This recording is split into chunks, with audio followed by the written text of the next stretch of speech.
It's always cool to see when Meld cards make it back to Magic the Gathering. But if you want them as your commander and you want to run them in the same deck, you have to run Vanille, because their second ability has mana pips that count towards your commander color identity.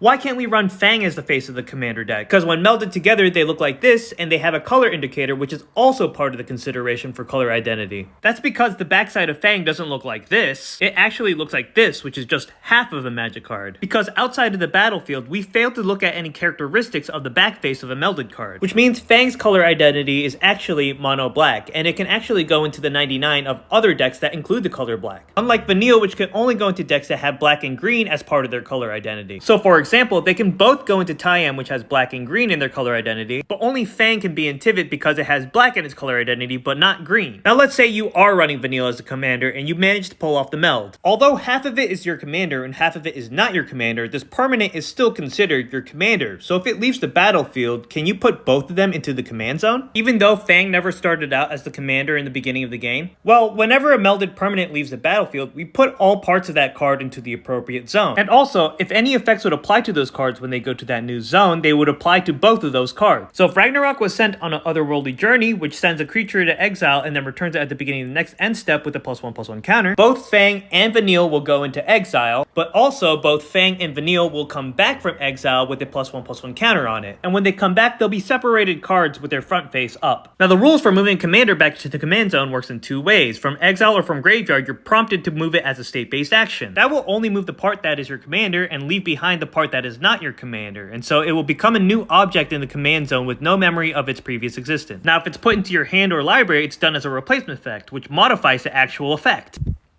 There's a rule that says if you're trying to put it back as a replacement effect, you only put back the parts that are your commander, and then the other parts go to the appropriate zone. So if someone has you shuffle Ragnarok back into your library, we can choose to put Vanille back into the command zone as a replacement effect, but Fang will always be shuffled into the library. Now there's currently one way that you'd be able to put them both into the command zone, and that's with something like Leadership Vacuum, which is trying to move an object from the battlefield directly to the command zone, not due to a replacement effect, and not due to a state-based action, which will finally have Fang hanging out in the command zone. But just because she's in the command zone doesn't mean she's your commander. And the rules only allow for you to cast your commander from the command zone. So Fang would be stuck in the command zone, and as far as I know, I don't think there's any way to get her out of there. I think the only way you would be able to get her back is if someone restarted the game with Karn liberated, but if somebody else knows another way, then let me know.